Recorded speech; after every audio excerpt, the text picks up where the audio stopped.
High Counselor Vecthara of the Dominion stood at the apex of the crystal spire that served as the seat of galactic power, gazing down at the assembled war fleet that stretched beyond the horizon. 10,000 ships, each one a masterpiece of engineering that could crack moons and reshape star systems.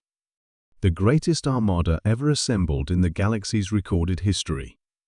And all of it aimed at one small, blue world on the outer rim of an unremarkable spiral arm. The Elder's warnings were the ravings of a dying generation, Vecthara declared to the gathered war council, his bioluminescent crest flaring with confidence. They lived in fear of myths and legends, paralyzed by superstitions from a bygone era. General Zendai, whose scarred carapace bore the marks of 100 conquered worlds, shifted uncomfortably in his ceremonial armor.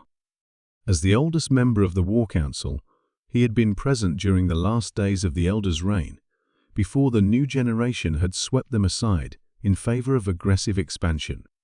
With respect, High Counselor Zendai began carefully. The Elder's rule about humanity was not merely superstition. It was based on what? Vecthara's voice crackled with contempt. Ancient records that could easily be fabricated. Stories passed down through generations like children's bedtime tales. Look around you, General. This is reality.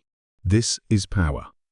The holographic display in the center of the chamber showed Earth in perfect detail, a small, water-rich planet inhabited by a species that had barely achieved interstellar travel.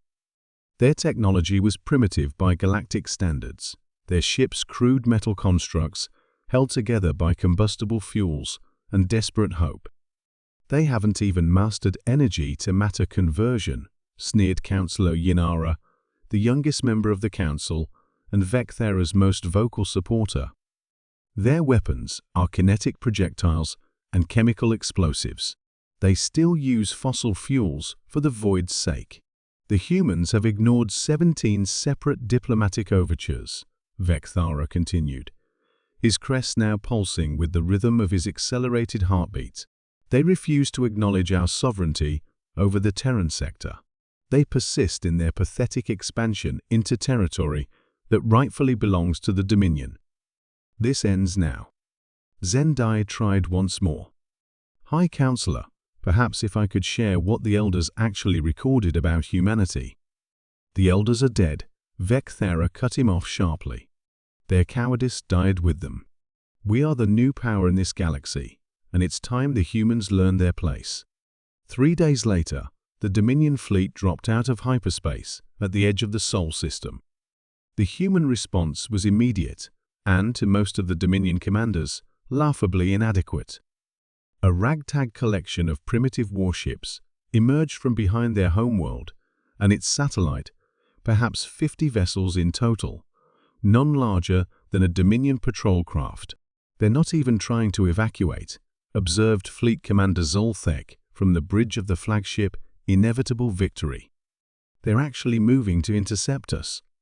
Vecthara felt a surge of vindication. The Elders had filled the collective consciousness with tales of human ferocity and unpredictability, warning that they should never be underestimated, never be cornered, never be challenged directly.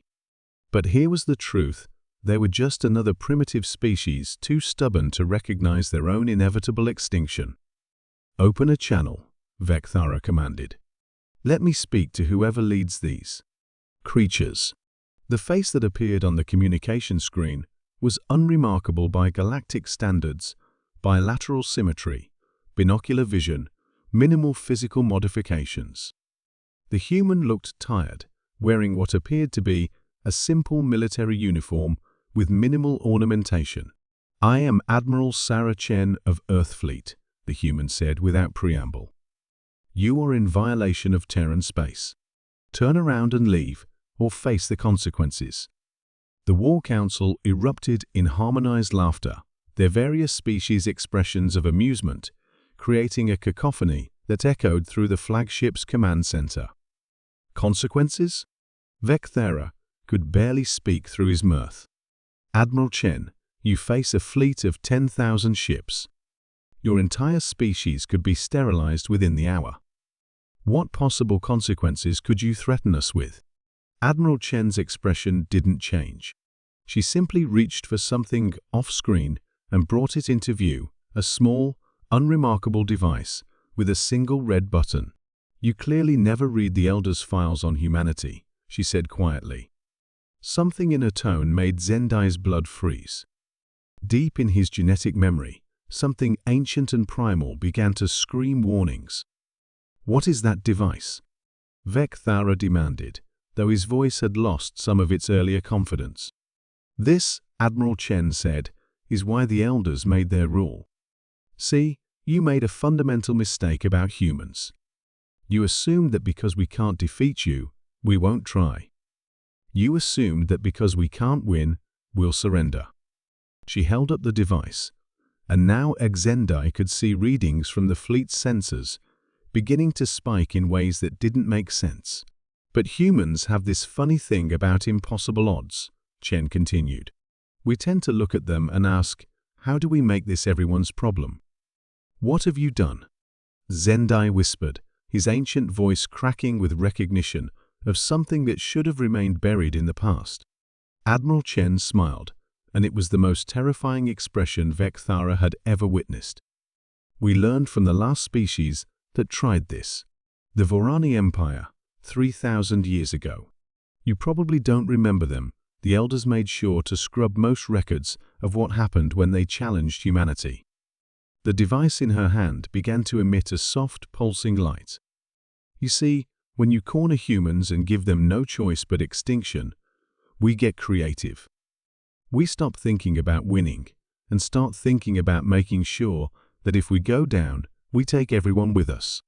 The sensor readings were going insane now.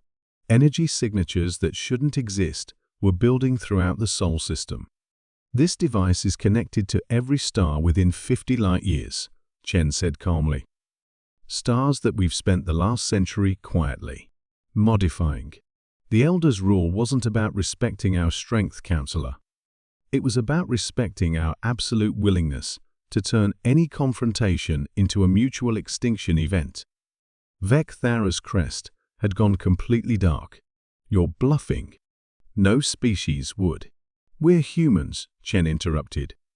"We don't bluff. We just make threats we're prepared to follow through on." Her thumb hovered over the button. "Now, you have 30 seconds to begin jumping your fleet out of this system before I show you exactly why the Elders made their rule. Because the last species that ignored it, there's a reason you've never heard of them." The Dominion fleet was gone in 28 seconds. Later, when the emergency session of the Galactic Council demanded an explanation, Admiral Chen simply uploaded a single file to the Galactic Database, the Elders' complete records on humanity, which had been sealed for 3 millennia.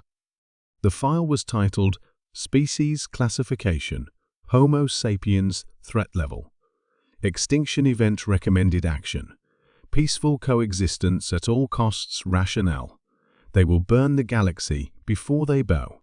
Within a week, the Galactic Council had unanimously voted to reinstate the Elders' rule as the first law of interstellar relations. Some rules, they learned, were written in the ashes of civilizations.